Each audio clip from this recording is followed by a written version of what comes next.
नमस्कार बच्चों, आज हम भाषण एक कला है, भाषण विषय को क्लासरूम टीचिंग के अंतर्गत लेकर के प्रस्तुत हुआ हूँ।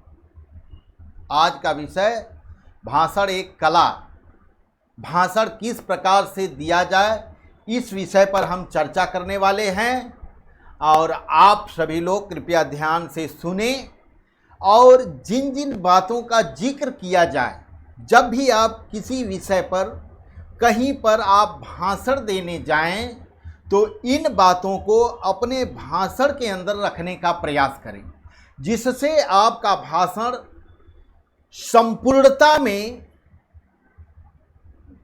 संपूर्णता से पूर्ण होगा और कम समय में संपूर्ण बातों को लेकर के प्रस्तुत होगा।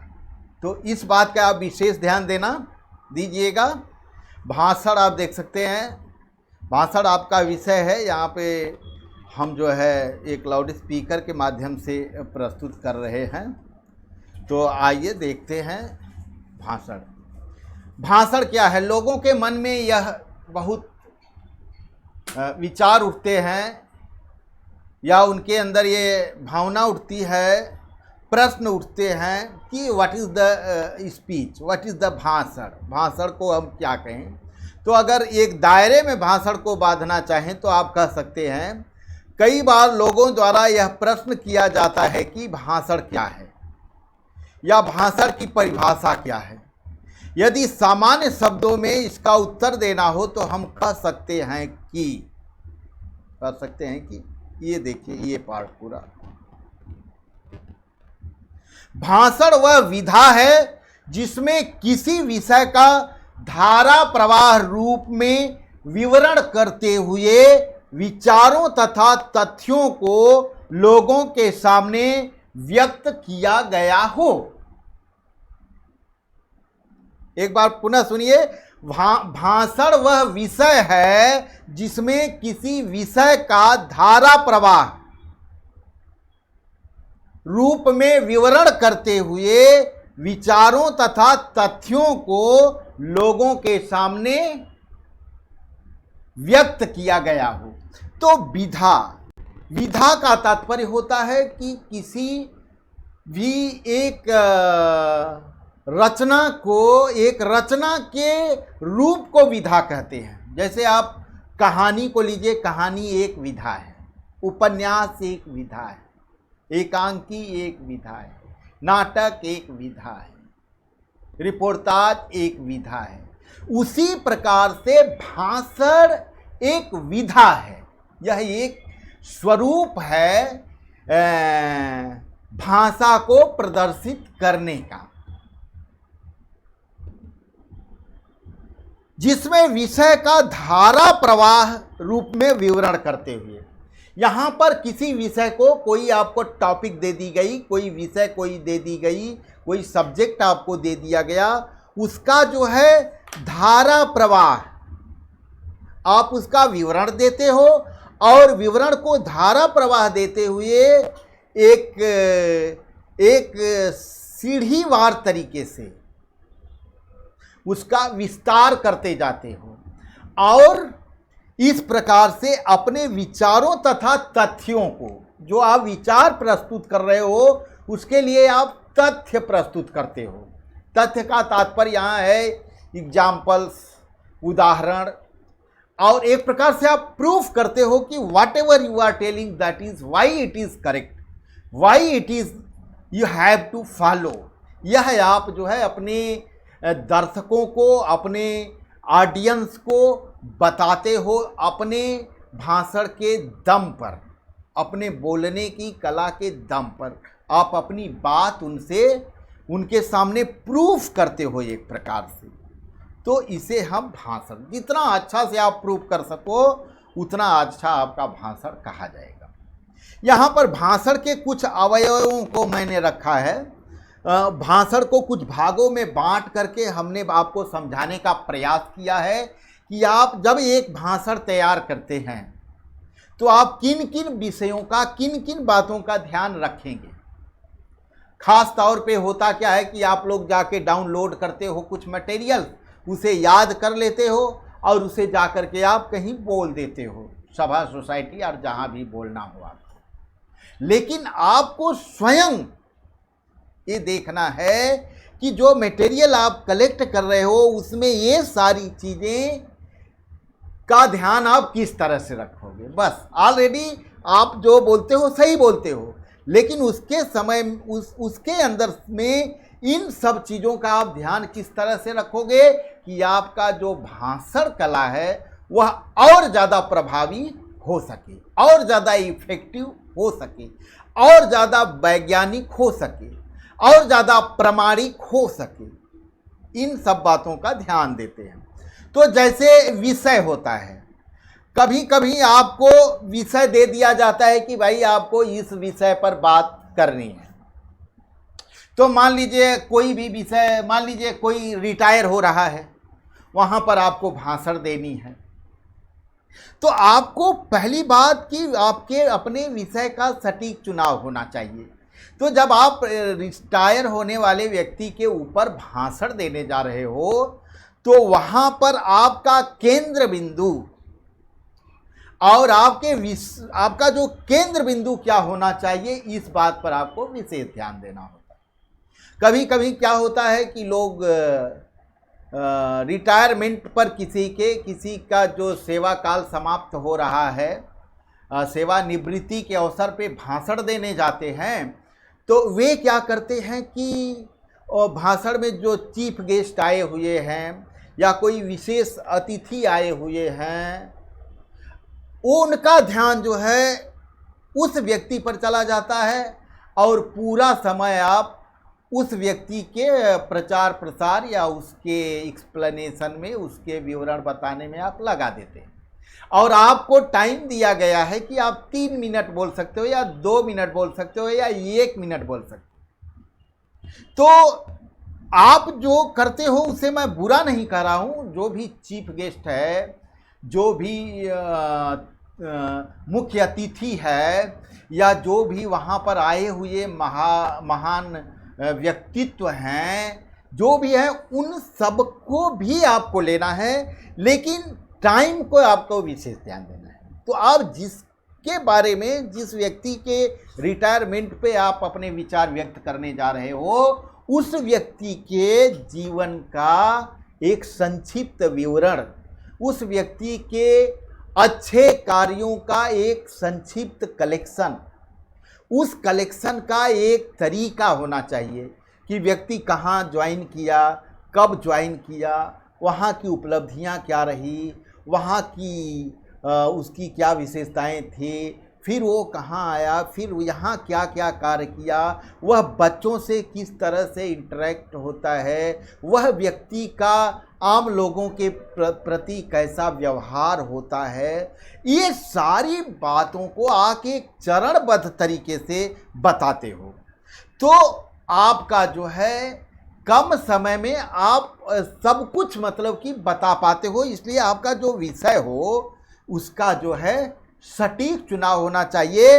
और आप कहीं भी जाएं, आप चीफ गेस्ट के पास गए, ऑडियंस के पास गए, रिटायर होने वाले के फैमिली के ऊपर कुछ विचार आपने व्यक्त किया, उसके परिवार के ऊपर आपने कुछ व्यक्त किया, उसके फैमिली बैकग्राउंड, पेरेंट्स क्या करते थे, तमाम बातें, उसका पढ़ाई लिखाई, तमाम बातों पर आप जाते हो, लेकिन बार बार आप वापस जो है उस व्यक्ति के चरित्र पर, उस व्यक्ति की विशेषताओं पर आप वापस आते हो।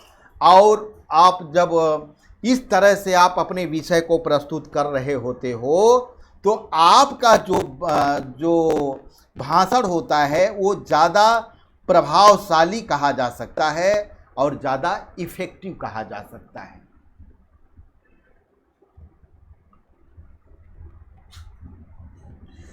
तो फिर आप देखते हैं विषय वस्तु थोड़ा अलग है, आप देख लीजिए एक बार, बता देते हैं। तो भाषण में विषय वस्तु क्या है? विषय वस्तु का अगर आप लिटरेचर में आप समझें, साहित्य के स्तर पे आप समझेंगे, तो जैसे हम बड़े बड़े लेख लिखते हैं, ये सब लिखते हैं, तो वहाँ पे विश्लेषण, शोध की प्रक्रिया एवं प्रविधि का सुंदर सामंजस्य है। ऐतिहासिक शोध में यह प्रविधि के रूप में प्रयुक्त होता है, जबकि शिक्षा की दार्शनिक विधि में विश्लेषण शोध की प्रक्रिया में प्रयुक्त होता है। इसको मैं आपको सिंपल सीधी भाषा में आपको मैं बताना चाहूँगा कि जो विषय वस्तु है, तो जो चीज़ें आप किसी व्यक्ति के बारे में प्रस्तुत करने जा रहे हैं, उस विषय को पहले आप उसके सारे वस्तुओं को आप कलेक्ट करते हो। कलेक्ट करने के बाद में उसकी छोटी छोटी जो चीज़ें हैं उसके ऊपर आप रिसर्च करते हो, सोचते हो, और सोच करके सभी चीज़ों को जो आप प्रस्तुत करते हो, उस सभी चीज़ों के एक स्वरूप को, whatever you are going to explain today in the speech, आज आप अपने भाषण में कौन सी चीज़ें बताने जा रहे हो, उसका एक एनालिसिस करना, एनालाइज करना है, आपके दिमाग में पहले करना होता है। उस पूरे को एनालाइज करके आपको अपने दिमाग में स्थापित करना होता है, अपने दिमाग में रखना होता है। उस पूरे कंटेंट को, एनालिसिस को हम बोलते हैं विषय वस्तु। उसे हमें, अगर वो हम नहीं रखते हैं तो हम भाषण देते समय अपने विषय से भटक जाते हैं। We are going out from our the main content. So उसको ध्यान में रखा जाता है। और आप दूसरा देखिए, नेक्स्ट देखिए, भाषाई गुण। ये बहुत ही इम्पॉर्टेंट विषय है कि जब आप कोई भाषण देने जा रहे हो तो चूंकि भाषा के माध्यम से आप भाषण दे रहे हैं, तो जो भाषा का स्टैंडर्ड है, जो भाषा का गुण है, जो भाषा का कैरेक्टर है, उसे सही तरीके से प्रस्तुत करने की प्रक्रिया को आप भाषाई गुण कह सकते हैं। जिसे यहाँ पे आप देखिए, मैं शॉर्ट में प्रस्तुत करने का कोशिश कर रहा हूँ। देखिए, जैसे आप जब भाषण दे रहे हो तो आपका शब्द चयन, जो शब्द होते हैं आपके सुंदर सधे हुए, सटीक अर्थ देने वाले, सरल और सभ्य शब्द होने चाहिए। तो कहने का मतलब, कहीं कोई भी आप एग्जाम्पल कुछ भी दे रहे हो सकता है कि वह एग्जाम्पल जो है आपके अंदर में किसी ऐसे शब्द को लेके आ रहा हो जो शब्द जो है नहीं बोला जाना चाहिए। तब ऐसे स्थिति में उस शब्द का चुनाव आपको करना होता है। अच्छा, उसके लिए शब्द खोजने होते हैं स्टैंडर्ड, या उस शब्द को अगर आप मान लीजिए वो शब्द अंग्रेजी में ही अच्छे ढंग से प्रस्तुत किया जा सकता है, जो लोगों के लिए समझ में आता है। जैसे आपको फेल पास है, ऐसे अगर शब्द है तो अंग्रेजी वाला शब्द भी आप रख सकते हैं। लेकिन किसी भी परिस्थिति में ऐसे शब्दों को अपने भाषण के अंदर नहीं आने देना चाहिए जो मर्यादा से परे हों। तो आपके शब्द चयन बहुत ही मायने रखते हैं, और वो एक पार्लियामेंट्री शब्द होने चाहिए। कोई भी शब्द आपके भाषण में अनपार्लियामेंट्री नहीं होने चाहिए, इस बात का ध्यान देना चाहिए। और वाक्य विन्यास क्या होता है कि बहुत सारे शब्दों को मिलकर के एक वाक्य बनता है। तो हमें अपने भाषण में छोटे छोटे वाक्यों का प्रयोग करना चाहिए, और वाक्य में ये जो शब्द आप रखते हो वो ऐसा होना चाहिए कि बहुत कम शब्दों का वाक्य बन जाए।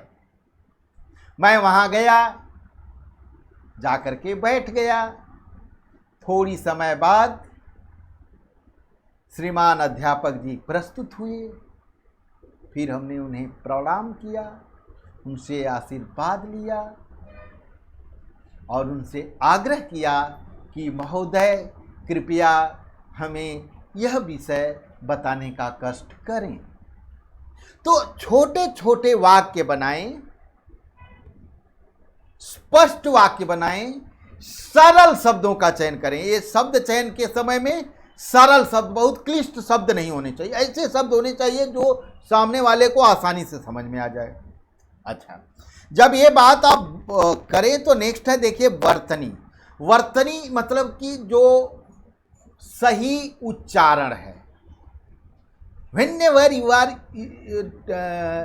speaking any words, that spelling, that it should be spelled as the word is that.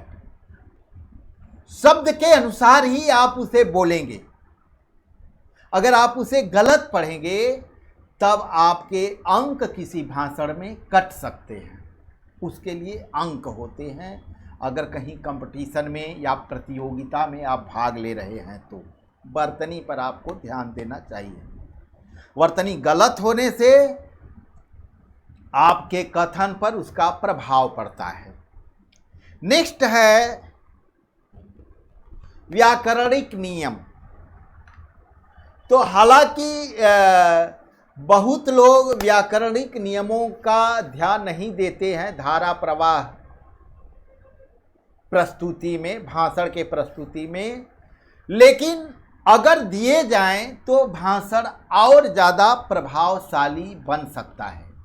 तो व्याकरणिक नियम क्या होता है, सीधा सीधा मैं बताऊं कि जैसे मैं स्कूल जाता हूं, यह जो है एक कहने का एक तरीका है, एक स्टेप बाय स्टेप।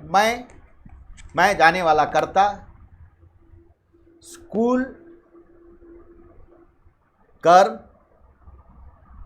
जाता क्रिया, जाना क्रिया, हूँ सहायक क्रिया। तो जो एक स्टेज बनाया गया है भाषा में कि सब्जेक्ट और विधेय को किस ढंग से प्रस्तुत किया जाए, तो उस मैं स्कूल जाता हूँ, ये बात एक ढंग से कहते हैं। बहुत लोग क्या बोलते हैं जाता हूँ स्कूल मैं। तो कथन में कभी कभी प्रभावशाली कहने के लिए या कुछ विशेष अवसरों पर बोल दिया जाता है, लेकिन व्याकरणिक नियम को ध्यान में रख करके अगर बोला जाए तो सामने वाले जजेज के लिए आसान होता है और उसके लिए भाषा के जो दायरे हैं, जो भाषा के अंदर, भाषा के नियम के अंदर जज को बांध करके रखा जाता है कि आप इन बातों का ध्यान रख करके अंक प्रदान करेंगे, उसके अंदर भी आप सटीक बैठ जाते हैं। और नेक्स्ट है बेटा, अगला है बिंदु हमारा विराम चिन्ह। बहुत से बच्चे क्या है कि वो भाषण बस बोलते चले जाते हैं, यह बहुत गलत है। भाषण जब आप बोल रहे हो तो वो भाषण को देखो, जैसे लिखे हो वैसे बोला जाता है। तो कहीं पर आपको अल्प विराम होता है, जिसे आप इंग्लिश में कामा बोलते हो, कहीं पर इन्वर्टेड कामा होता है सिंगल, कहीं पर डबल इन्वर्टेड कामा होता है, कहीं पर क्वेश्चन मार्क होता है, प्रश्न चिन्ह, कहीं पर पूर्ण विराम होता है, फुल स्टॉप। वो क्यों होता है? Why actually it is there. इसे किसी भी कथन में, किसी भी भाषा में, स्टेटमेंट में क्यों रखा जाता है? क्यों? क्योंकि वहाँ आपको ठहरना है, वहाँ आपको थोड़ा ठहरना है, उस सेंटेंस को आपको अलग से अलग करके बोलना है। तो इसीलिए वो रखा जाता है, उसी तरह से बोला जाता है। जैसे मान लीजिए मैं कहूं, गांधी जी ने कहा था, मैं किसी भी कीमत पे सत्य और अहिंसा को नहीं छोड़ सकता। अब देखो, गांधी जी ने कहा था, ये बात हमने कहा, लेकिन मैं किसी भी कीमत पे सत्य और अहिंसा को नहीं छोड़ सकता। अब ये बात हमने गांधी जी के मुख से कहा है, तो ऐसे कहने का ढंग आपका होना चाहिए जब आप एक स्पीच या भाषण प्रस्तुत कर रहे हैं। तो ये हो गया, फिर वापस चलते हैं। अगला देखते हैं, भाषण एक कला है। भाषण देना एक आर्ट है बेटा। You would have seen there are so many students those who are talking so beautifully, but they are getting less marks. कुछ बच्चे ऐसे होते हैं जो आपसे बहुत अच्छा बात कर लेते हैं, आपके अनेक कार्यक्रमों में वो बहुत अच्छा अभिनय कर लेते हैं, बहुत अच्छा भाषण दे लेते हैं, लेकिन वो बोर्ड के परीक्षा में सामान्य पास होते हैं, सेकंड डिवीजन पास होते हैं या फर्स्ट नहीं आ सकते हैं। तो ऐसा क्यों है? ऐसा इस बहुत ब्रिलियंट स्टूडेंट में not present their self nicely. बहुत अच्छे बच्चे कभी कभी वो भाषण नहीं दे पाते हैं। तो भाषण एक कला है, स्पीच इज आर्ट, यह एक कला होती है। अब कलाकार कितना अच्छे ढंग से किसी बात को प्रस्तुत कर सकता है। कोई कोई व्यक्ति आपको घंटों अपने सामने बिठाए रखता है, आप बोर ही नहीं होते हैं, आप थकते ही नहीं हो, सुनते जाते हो। लेकिन कोई कोई व्यक्ति है, आप 2 मिनट में बात करने लगते हो, इधर दौड़ते हो उधर दौड़ते हो, छोड़ के चले जाते हो। तो भाषण देना एक कला है, और कला कैसे वो बनेगा, इसी बात पर मैं आपको बताने जा रहा हूं। आप इसे देख लीजिए। जो भाषण कला कैसे बनता है उसे मैं बता दूं। उसमें पहली बात है व्यक्तित्व। व्यक्तित्व का अर्थ होता है पर्सनालिटी। आपको पहली बार आप देखने में अट्रैक्टिव होने चाहिए। जो बात आप कहने जा रहे हैं उस बात को कहने लायक आप होने चाहिए। आपका एक शालीन व्यक्तित्व होना चाहिए। दूसरा है अभिनय। जो बात आप कह रहे हैं वो करके दिखाना चाहिए। तात्पर्य यह है कि कहने का तरीका, बहुत लोग हैं बैठे हैं, सुभाष चंद्र बोस ने रंगून में आजाद हिंद फौज का निर्माण किया था, ये कोई तरीका नहीं। सुभाष चंद्र बोस ने किस प्रकार से निर्माण किया था, उनकी सेना निर्माण में का क्या वजूद था, क्या उसका एम था, क्या उसका तरीका था, क्या उसका लक्ष्य था, क्या उसका टारगेट था, उसे उसी ढंग से प्रस्तुत करना होता है। उसे अभिनय बोलते हैं। आप हिलिए डोलिए, हाथ डोलाइए, आंख डोलाइए, नाक डोलाइए, मुंह डोलाइए, चेहरे में परिवर्तन लाइए, तब जा करके आप एक कंप्लीट स्पीच, कंप्लीट भाषण दे पाते हैं। इन सब बातों का ध्यान देना होता है। औपचारिकताएं डियर्स होती है। जैसे आप कहीं, कुछ लोग आते हैं तुरंत अपना भाषण शुरू कर देते हैं, नहीं, आप प्रेजेंट में पधारे हुए लोगों को संबोधित करना चाहिए आपको। जैसे मुख्य अतिथि कोई होगा, कोई विशिष्ट अतिथि होगा, और आपका गणमान्य व्यक्ति हो सकते हैं, आपके अध्यापक अध्यापिकाएं हो सकते हैं, आपके सीनियर्स सहपाठी हो सकते हैं, आपके जूनियर सहपाठी होते हैं, आपके क्लास के क्लासमेट्स होते हैं, और बाहरी लोग भी कभी कभी घूमते हुए आ जाते हैं आपके भाषण को सुनने के लिए। इस तरह से एक एक 30 second, 10 second, 15 second, 20 second according to your time allotted for you, आपके लिए जो टाइम अलॉट की गई है उसके हिसाब से आप जो है उनका अभिवादन आपको करने के साथ ही अपने भाषण को प्रस्तुत करना चाहिए। उसके लिए अंक होते हैं, तो औपचारिकताएं आपको पूरी करनी चाहिए। और हमने जो है थोड़ा और बात डाला है काव्यांश, उद्धरण और कोटेशन इंग्लिश में बोलते हैं। इन बातों को आप जो है अपने भाषण में स्थान दे सकते हो। जैसे आप जो है स्वतंत्रता दिवस पर अगर आप भाषण देना है तो आप उसके बीच में कहीं ला सकते हो, खूब लड़ी मर्दानी वह तो झांसी वाली रानी थी। आप उस कविता के कुछ दो लाइन के काव्यांश को डाल सकते हैं। तुम मुझे खून दो मैं तुझे आज़ादी दूंगा। तरह तरह के कोटेशंस और कविता, स्टेटमेंट्स, उद्धरण जिसे बोलते हैं, कोटेशंस बोलते हैं। और कभी कभी दूसरी भाषाओं के कोटेशंस को एज इट इज भी कहा जा सकता है। Sometimes you may know the quotations in English, some quotation, but that quotations is going to fit in your भाषण, इन योर स्पीच। वो कोटेशन आपके भाषण कला में फिट हो रहा है। You can frankly you can speak, there is no ban, ऐसा नहीं है। लेकिन आपको अब कोटेशन के माध्यम से इंग्लिश नहीं शुरू कर देनी है। आप उस कोटेशन को बताने हैं इंग्लिश में और उस कोटेशन के अर्थ को भी आपको हिंदी में बताना है, तब आपका कोटेशन वो इंग्लिश वाला सार्थक है।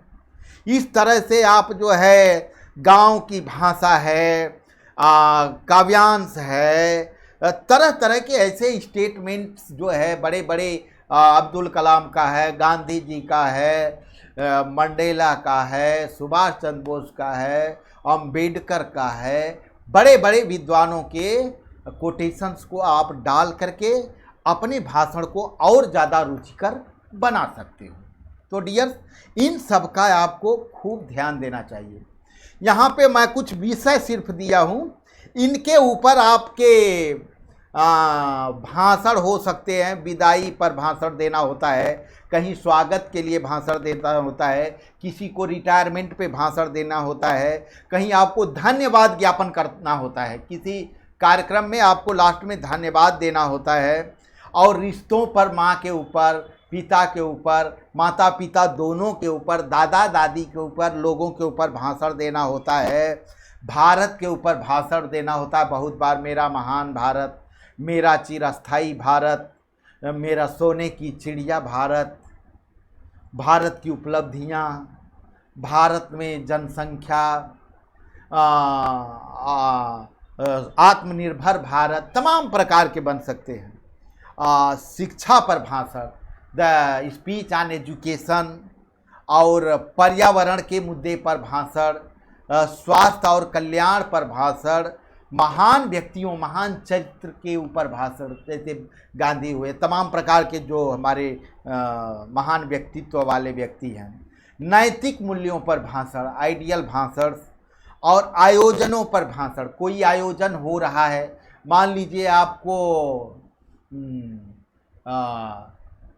आपके स्कूल में कुछ आयोजन है, वार्षिक उत्सव है, वहाँ पर आपको भाषण देना पड़ सकता है। और खेल हो रहा है, वहाँ कमेंट्री देते हो आप, कमेंट्री भी एक भाषण है। कुछ लोगों की कमेंट्री लोग कितना चाव से सुनते हैं, तो वो भी भाषण का एक विधा है, एक स्वरूप है। और त्योहारों पर भाषण देना होता है। और सामाजिक मुद्दे बहुत सारे होते हैं, स्त्रियों की दशा, गरीबों की दशा, मजदूरों की दशा, अध्यापकों की दशा, तमाम प्रकार के विषय बनते हैं उस पर। और इसके अलावा अन्य बहुत सारे जो है विषय होते हैं भाषण के, सब पे आप भाषण दे सकते हो। तो डियर, यही हमें बताना था और जब भी आप कोई भाषण देते हैं किसी विशेष अवसर पर, किसी